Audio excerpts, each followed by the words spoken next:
नमस्कार, स्वागत है आपका। एनडीटीवी देख रहे हैं आप। मैं हूं आपके साथ ऋतु सिंह। और चलिए बुलेटिन की शुरुआत करते हैं। कांकेर में नक्सल संगठन को एक और बड़ा झटका लगा है, जहां डीवीसीए मेंबर समेत 32 लाख के 7 इनामी नक्सलियों ने सरेंडर कर दिया, जिनमें 8-8 लाख के 3 इनामी नक्सली शामिल हैं। सरेंडर करने वाले सभी लोग कई बड़ी वारदात में शामिल रह चुके हैं। डीआई कांकेर और एसएसपी के सामने सभी नक्सलियों ने हथियार छोड़े हैं।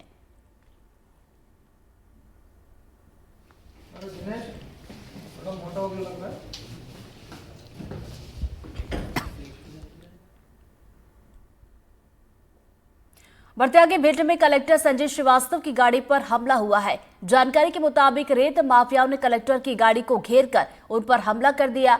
बचाव में सुरक्षा कर्मियों ने फायर भी किया। हमले में कलेक्टर बाल बाल बचे हैं। दरअसल कलेक्टर ने एक रेत से भरे ट्रैक्टर को पकड़ लिया था और इसी से गुस्साए रेत माफियाओं ने गाड़ी पर हमला कर दिया। हमलावर 3 गाड़ियों में सवार होकर आए थे। उमरी पुलिस ने मौके पर पहुंचकर कलेक्टर को बचाया है। पूरी घटना कनावर तिराहे की बताई जा रही है।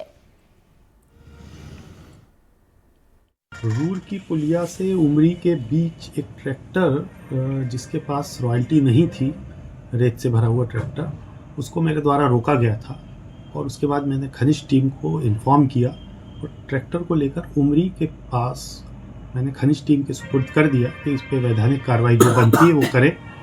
उसके पश्चात मैं वहाँ से निकल गया। उसके बाद मुझे जानकारी मिली कि खनिज टीम पर पथराव कर ट्रैक्टर छुड़ाने की कोशिश की गई।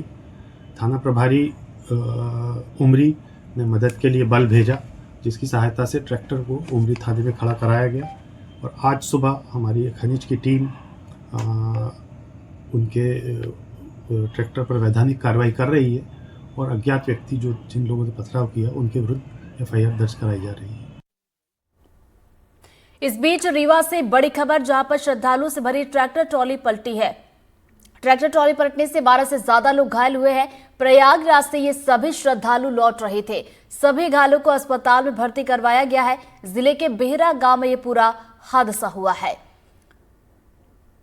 गंगेऊ के पास सामने से बस आ रही थी, पीछे से ट्रक आ रहा था, तो उसको बचाव के चक्कर में, है ना, कितने लोग ट्रैक्टर में सवार थे? ट्रैक्टर में लगभग 25 से 30 लोग थे, जिसमें से 12-15 लोग घायल हुए हैं। कैसे हो गया एक्सीडेंट? ये एक्सीडेंट सामने से बस आ रही थी, पीछे से ट्रक आ रहा था, तो अपने वाहन के बचाव के चक्कर में ड्राइवर द्वारा ब्रेक मारा गया, जिससे गाड़ी अनियंत्रित हो गई और टाली पलट गई। इधर जबलपुर कोतवाली इलाके में तंत्र मंत्र के नाम पर महिला से ठगी का मामला सामने आया है। ठग ने प्रसाद के नाम पर महिला को पहले बहकाया और उसके बाद उसे घर की परेशानियां बताकर अपने जाल में फंसा लिया। परेशान महिला के कान और हाथ के सोने के कंगन उससे उतरवा लिए और उसके बाद महिला को 10 कदम चलकर जाने के लिए कहा। जैसे महिला 10 कदम आगे बढ़ी, ठग फरार हो गया।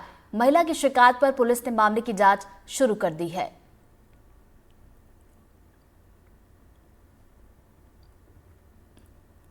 मैंने आप कुछ धातु पहने हो, तो हम कहा मैं कानवस में पहनी हूँ। उसके बाद बोलता है कि गले में, मैंने कहा मैं गले में कुछ भी नहीं पहनी हूँ। उसके बाद भी उसने 2-3 बार मेरे को बोला, फिर बोलता आप निकाल के बैग में रख लो और घर जाके दूध से धो के पहन लेना, आपकी परेशानी दूर हो जाएगी। और दूसरा जो व्यक्ति मेरे को बहन बोल रहा था, वो मेरे से बोलता है कि बहन मेरी सराफा में दुकान है, और उसने भी एक थैली निकाली, तो बोले इसमें मेरे सराफा का सोने चांदी का सामान है। जो व्यक्ति मेरे को बेटी बोल रहा था, उसने सामने वाले व्यक्ति को बोला कि आप अपना बैग इनको अपनी बहन को पकड़ा दो, तो मैं इसमें यानी मनोकामना पूर्ति के लिए इसमें फूंक मारता हूँ और तुम 10-25 कदम चल के वापस आ जाओ। उसने और चलिए सीधे आपको लिए चलते हैं। मुख्यमंत्री मोहन यादव इस वक्त क्या कुछ कह रहे हैं, आपको सुनवाते हैं। मालिक या डायरेक्टर बहुत देश के दौरे पे नहीं आते, वो अपने हेडक्वार्टर पे रहते हैं, लेकिन हमने उनके हेडक्वार्टर पर आकर के सारी बातें बताई, हमारे से जुड़ने के लाभ बताए। मध्य प्रदेश में यशस्वी प्रधानमंत्री के नेतृत्व में देश का वातावरण बदलते हुए दौर के साथ वो कितना लाभदायी हो सकता है।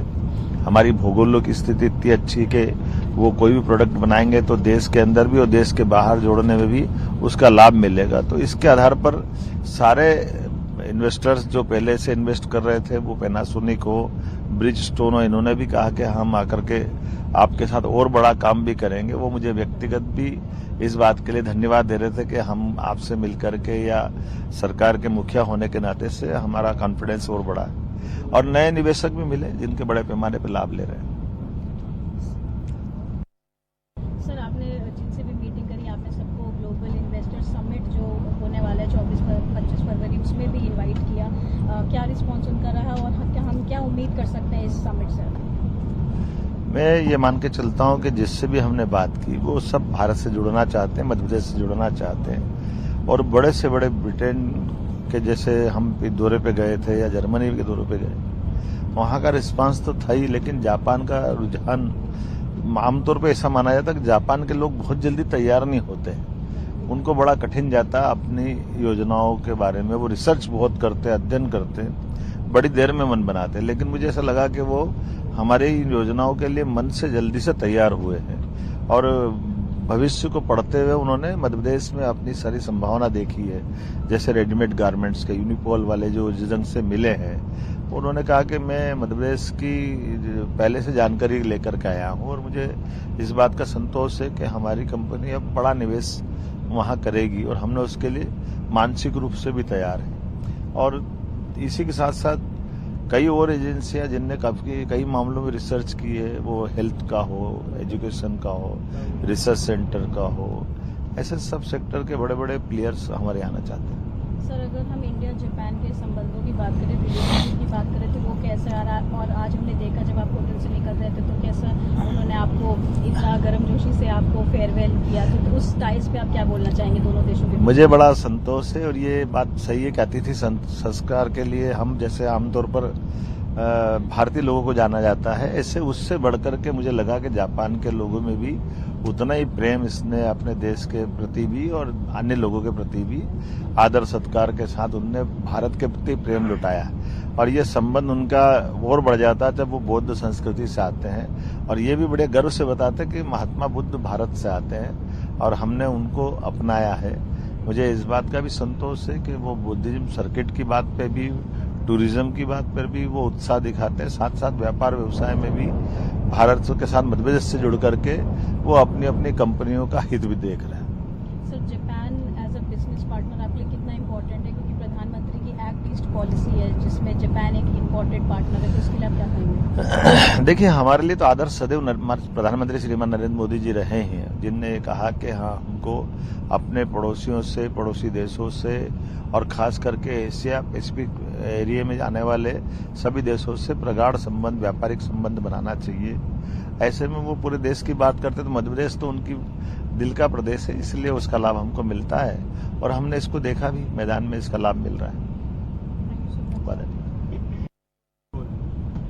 सर, अभी जो हम लोग बात कर रहे हैं बुलेट ट्रेन में, कैसी ये यात्रा चल रही है आपकी और आप अगर यहाँ से जाएंगे तो जापान की जनता को क्या संदेश देना चाहेंगे? देखिए, बुलेट ट्रेन तो अभी तक तो हम केवल टीवी में, पेपर में, समाचारों में देख करके सुनते ही आए थे, लेकिन बुलेट ट्रेन में बैठ करके हमने सुबह सफर किया और अब वापस जा रहा है तो ऐसा लग रहा है हवाई जहाज का सफर ट्रेन में कैसे हो सकता है, ये दिखाई भी दे रहा है। और कई बार लगता था कि जब 300-400 से ऊपर ट्रेन चलती, 500 के ऊपर चलती, तो ट्रेन चलती कैसे होगी, लेकिन ये ऐसा लग रहा है कि नॉर्मल ट्रेन चल रही है। हमारे यहाँ तो कई बार अपनी 100 की स्पीड वाली ट्रेन ज्यादा तेज दिखती है क्योंकि वो भड़बड़ाती है, लेकिन इतनी मजबूती से चल रही है कि ये हमारे लिए अपनी उन्नत तकनीक की तरफ विश्वास बढ़ाने के एक बड़े परिणामकारी व्यवस्था का ये अंग है, एक तरह से मान के चले।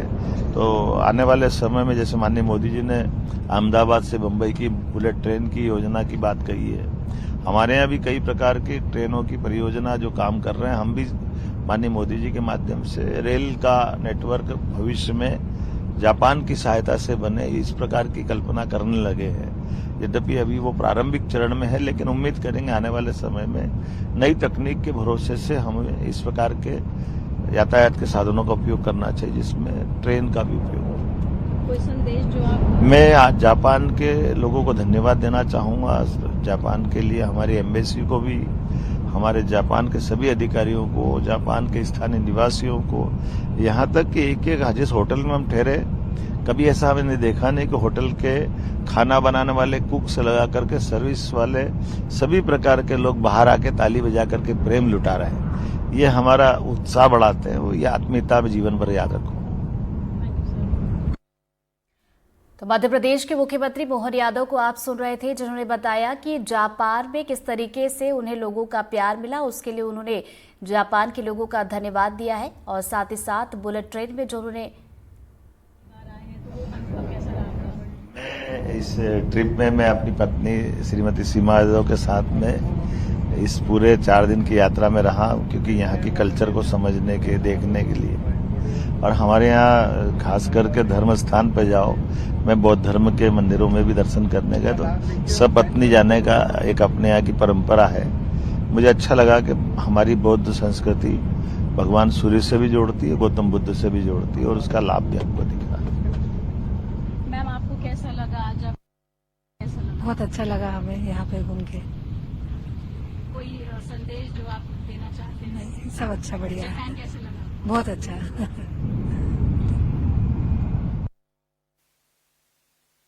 तो जापान दौरे को लेकर यहां पर मुख्यमंत्री मोहन यादव ने अपना अनुभव साझा किया। बुलेट ट्रेन में वो सफर कर रहे हैं और उसको लेकर भी यहां पर अनुभव वो साझा करते हुए नजर आए कि बुलेट ट्रेन में क्या कुछ खासियत है। और इसके अलावा बता दें कि मध्य प्रदेश में निवेश की संभावनाओं को तलाशने के लिए मुख्यमंत्री मोहन यादव का जापान का ये दौरा रहा था। और उन्होंने ये भी बताया कि वहां के जो उद्यमियों से बातचीत हुई है, मध्य प्रदेश को लेकर रुचि भी दिखाई है, निवेश को लेकर उद्यमी तैयार हैं।